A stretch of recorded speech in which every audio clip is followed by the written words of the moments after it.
ಯಾರ ಪರವೂ ಅಲ್ಲ, ಯಾರ ವಿರುದ್ಧವೂ ಅಲ್ಲ. ಸಾಯಂಕಾಲ ಎಕ್ಸ್ಪ್ರೆಸ್, ಇದು ಜನಪರ.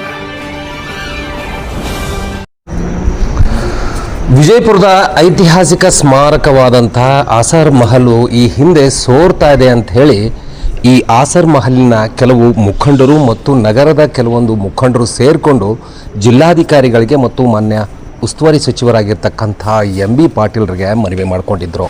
ಆ ನಿಟ್ಟಿನಲ್ಲಿ ಆ ಮನವಿಗೆ ಸ್ಪಂದಿಸಿದಂತಹ MB ಪಾಟೀಲ್ರು ಮತ್ತು ಕೇಂದ್ರ ಸರ್ಕಾರದ ಅಂದರೆ ಆರ್ಕಿಯಾಲಜಿಕಲ್ ಡಿಪಾರ್ಟ್ಮೆಂಟು ಒಟ್ಟಾರೆಯಾಗಿ ಏನು ಆಗಿದೆ, ಅದಕ್ಕೆ ಸಂಬಂಧಪಟ್ಟಂತೆ ಏನು ಪರಿಣಾಮ ಆಗಿದೆ ಅನ್ನೋದನ್ನು ನಾವು ಇವತ್ತು ನಮ್ಮ ಜೊತೆ ಇಲ್ಲಿ ಇರ್ತಕ್ಕಂಥ ಹಿರಿಯ ಮುಖಂಡರು ಮತ್ತು ಆಸರ್ ಮಹಲಿನ ಪ್ರಮುಖ ವಿಷಯಗಳ ಕುರಿತಾಗಿ ಏನು ಆಸರ್ ಮಹಲ್ ಸೋರ್ತಾ ಇತ್ತು, ಆ ನಿಟ್ಟಿನಲ್ಲಿ ಏನೆಲ್ಲ ಹೋರಾಟ ಮಾಡಿದ್ರು ಅನ್ನೋದು ಕುರಿತ ಒಂದು ಅವಲೋಕನದ ಜೊತೆಗೆ ಏನಾಯಿತು ಅನ್ನೋದನ್ನು ಸ್ಪಷ್ಟೀಕರಣ ಕೊಡೋಣ. ಸರ್ ನಮಸ್ಕಾರ. ನಮ್ಮ ಜೊತೆ ದಕ್ಷಿಣಿ ವಕೀಲರಿದ್ದಾರೆ. ವಕೀಲರೇ, ತಾವು ಕೂಡ ಈ ಆಸರ್ ಮಹಲ್ ಸೋರ್ತಾ ಇತ್ತು, ಆ ನಿಟ್ಟಿನಲ್ಲಿ ತಾವು ಮನವಿ ಮಾಡಿದ್ರಿ, ಏನು ಅನಿಸುತ್ತೆ ಸರ್? ಇವತ್ತು ಸುಮಾರು 10-12 ವರ್ಷದಿಂದ ಮನವಿ ಮಾಡತ್ತಿದ್ದು. ಆರ್ಕಿಯಾಲಜಿಕಲ್ ಸರ್ವೆ ಆಫ್ ಇಂಡಿಯಾ ಆಫೀಸರ್ಗಳು 4-5 ಜನ ಅಸಿಸ್ಟೆಂಟ್ ಆರ್ಕಿಯಾಲಜಿಸ್ಟ್ ಹತ್ತಾರೆ, ಅವ್ರು ಚೇಂಜ್ ಆಗಿದ್ರು. ಆದರೂ ಯಾರೂ ಸ್ಪಂದಿಸಲಿಲ್ಲ. ಕಡೆಗೆ ನಾವೆಲ್ಲರೂ ಜಮಾತ್ದವ್ರು ಕೂಡಿ ಪ್ರತಿಭಟನೆಯೂ ಮಾಡಿದೆವು. ಯಾರೂ ಕೇಳಿಲ್ಲ. ನಾವು ಮುಷೀಫ್ ಫ್ಯಾಮಿಲಿಯವರು, ಮೈನೂ ಬೆಳಗಿಯವರು, ಜಿಲ್ಲಾ ಇನಾಮದಾರರು ಎಲ್ಲರೂ ಜಮಾತ್ ಪ್ರೆಸಿಡೆಂಟ್ ಅದು ಎಲ್ಲರೂ ಕೂಡಿಸಿ ಒಂದು ಸಲ ಡೆಪ್ಟಿ ಕಮಿಷನರ್ಗೂ ಮನವಿ ಮಾಡಿದೆವು. ನಾನು ನೋಡ್ತೀನಿ, ಮಾತಾಡ್ತೀನಿ, ಅವ್ರಿಗೆ ಮಾತಾಡಿ ತಮಗೆ ಹೇಳ್ತೀನಿ, ಇದು ಅಧಿಕಾರ ವ್ಯಾಪ್ತಿ ನಮ್ಮ ಇದ್ರೊಳಗೆ ಬರೋಂಗಿಲ್ಲ. ಆದರೂ ನಾನು ಕೇರ್ ಟೇಕರ್ ಇದ್ದೀನಿ, ಜಿಲ್ಲಾಧಿಕಾರಿಯಾಗಿ ನಾನು ಅವ್ರ ಜೋಡಿ ಕಮ್ಯುನಿಕೇಟ್ ಮಾಡಿ ನಿಮ್ಗೆ ಧಾರವಾಡ ಸರ್ಕಲ್ ಆಫೀಸ್ಗೆ ಮಾತಾಡಿ ತಮಗೆ ನಾನು ತಿಳಿಸ್ತೀನಿ ಅಂತ ಹೇಳಿ ಒಂದು ಸಲ ಮನವಿ ಮಾಡಿ ಇದ್ರು. ನಾವು 2-3 ಸಲ ಅವ್ರಿಗೂ ಹೋಗಿ ಭೇಟಿಯಾದೆವು, ಅವರು ಮಾತಾಡಿದರು. ಆದರೂ ಅವರು ಆರ್ಕಿಯಾಲಜಿಕಲ್ ಸರ್ವೆ ಆಫ್ ಇಂಡಿಯಾದವರು ಸ್ಪಂದಿಸಲಿಲ್ಲ. ಯಾಕೆ ಸ್ಪಂದಿಸಲಿಲ್ಲ? ಫಂಡ್ ಇಲ್ಲ ಅಂತ ಹೇಳಿದ್ರು ಅವರು. ಫಂಡ್ ಇಲ್ಲ, ಪ್ರಮುಖವಾಗಿ ಅದಕ್ಕೆ ಸಂಬಂಧಪಟ್ಟಂಥ ಒಂದು ಆರ್ಥಿಕ ಸಮಸ್ಯೆ ಇತ್ತು.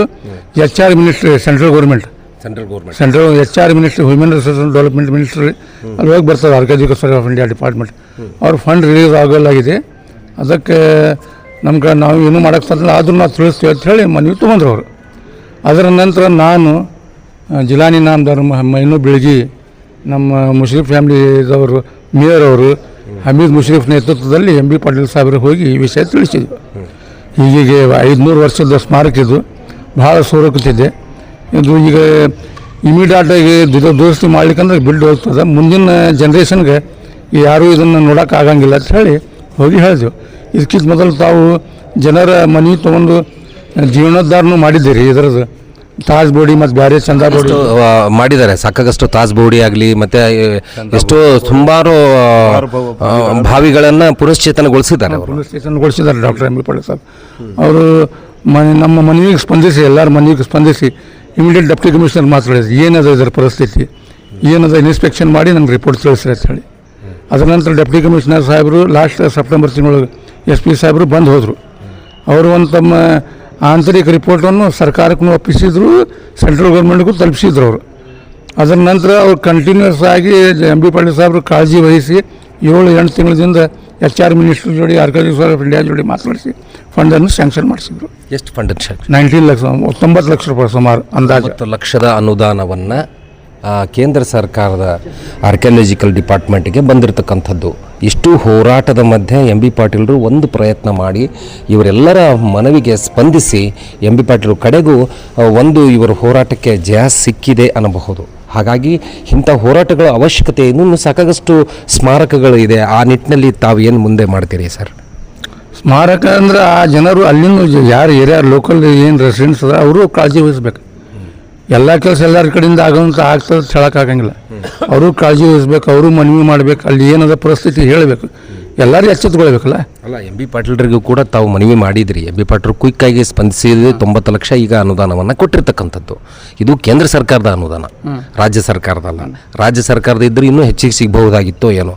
ಆದರೆ ಹೀಗೆ MB ಪಾಟೀಲರು ಇನ್ನೊಂದಿಷ್ಟು ಮಾನ್ಯುಮೆಂಟ್ಗಳ ಕುರಿತಾಗಿ ಅವಶ್ಯಕತೆ ಇದೆ ಅಂತ ಅನಿಸ್ತಾ ಇಲ್ವಾ ನಿಮಗೆ? ಅವಶ್ಯಕತೆ ಇದೆ, ಅವ್ರು ಮಾಡತ್ತಿದ್ದಾರೆ, ಪ್ರಯತ್ನ ಮಾಡತ್ತಿದ್ದಾರೆ, ಅವರು ಪ್ರಯತ್ನ ಮಾಡ್ತಾ ಇದ್ದಾರೆ. ಮೈನವರು ನೀವೇನು ಹೇಳಕ್ಕೆ ಬಯಸ್ತೀರಿ MB ಪಾಟೀಲ್ರಿಗೆ? ಸ್ಪೆಷಲಿ ನಾವು MB Patil Saheb, doctor MB Patil ಸಾಹೇಬ್ರಿಗೆ ಥ್ಯಾಂಕ್ಸ್ ಯಾಕೆ ಹೇಳ್ಬೇಕಂದ್ರೆ, ಇದು 500 ವರ್ಷ ಹಳಿ ಬಿಲ್ಡಿಂಗ್ ಇದೆ.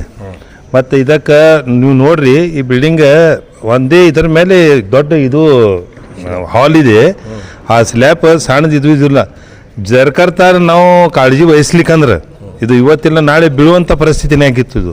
ಅದಕ್ಕಾಗಿ ಅವ್ರಿಗೆ ತಗೊಂಡು ಬಂದು ತೋರಿಸಿದ್ದಕ್ಕೆ ಕಾರಣಕ್ಕಾಗಿ ಎಂ ಬಿ ಪಾಟೀಲ್ ಸಾಹೇಬರು ಕ್ವಿಕ್ಕಾಗಿ ಆ್ಯಕ್ಷನ್ ತೊಗೊಂಡ್ರು.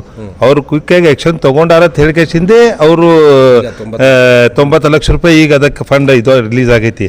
ಇಲ್ಲಕಂದ್ರೆ ನಮಗಿಲ್ಲಿ ಕೇಳೋರು ಸುದ್ದಿ ಇದ್ದಿದ್ದಿಲ್ಲ.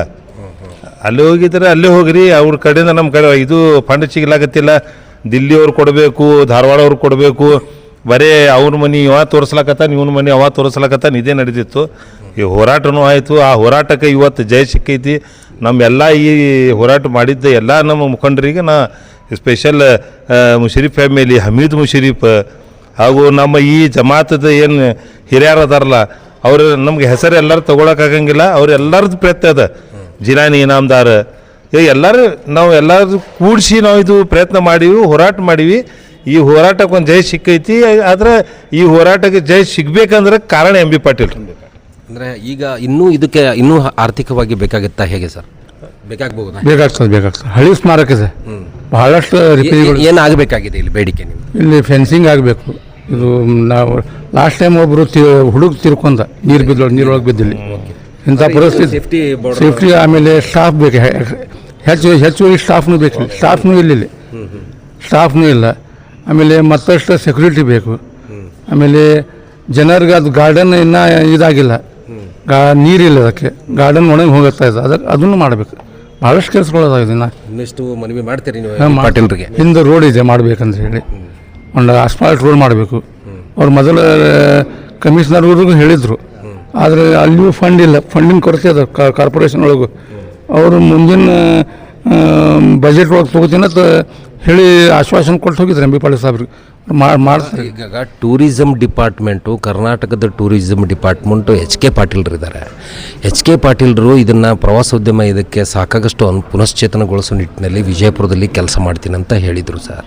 ಆ ನಿಟ್ಟಿನಲ್ಲಿ ಇಲ್ಲಿವರೆಗೂ ಏನೂ ಕೆಲಸ ಮಾಡಿಲ್ಲ. ಎಂ ಬಿ ಪಾಟೀಲ್ರ ಹತ್ರ ಅವರಿಗೆ ಹೇಳಿಸೋ ಪ್ರಯತ್ನ ನಡೀತಾ ಇದೆಯಾ ಅಥವಾ ಯಾವ ರೀತಿ ನಿಮ್ಮ ದೃಷ್ಟಿಕೋನ?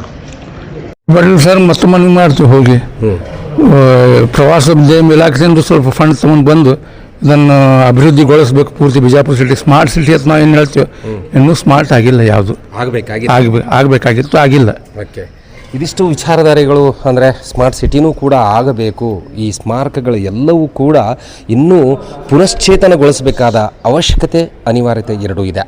ಒಟ್ಟಾರೆಯಾಗಿ ಎಂ ಬಿ ಪಾಟೀಲ್ರು ಮಾಡಿರ್ತಕ್ಕಂಥ ಈ ಒಂದು 90 ಲಕ್ಷದ ಅನುದಾನವನ್ನು ಏನು ಇವತ್ತು ಶ್ಯಾಂಕ್ಷನ್ ಆಗಿ ಬಂದಿದೆ, ಇದು ಸದುಪಯೋಗವನ್ನು ಪಡಿಸಿಕೊಂಡು ಮುಂಬರುವ ದಿನಗಳಲ್ಲಿ ಇನ್ನೂ ಹೆಚ್ಚಿನ ರೀತಿಯಲ್ಲಿ ಜೀರ್ಣೋದ್ಧಾರ ಮಾಡಬೇಕಾಗಿದೆ ಇಲ್ಲಿಯ ಸ್ಮಾರಕಗಳಿಗೆ ಅಂತಕ್ಕಂಥ ವಿಚಾರವನ್ನು ಇಲ್ಲಿಯ ಮುಖಂಡರು ಮತ್ತು ಅಭಿಮಾನಿಗಳು ಸ್ಪಷ್ಟಪಡಿಸಿದ್ದಾರೆ. ಸಾಯಂಕಾಲ ಎಕ್ಸ್ಪ್ರೆಸ್, ವಿಜಯಪುರ. ಯಾರ ಪರವೂ ಅಲ್ಲ, ಯಾರ ವಿರುದ್ಧವೂ ಅಲ್ಲ.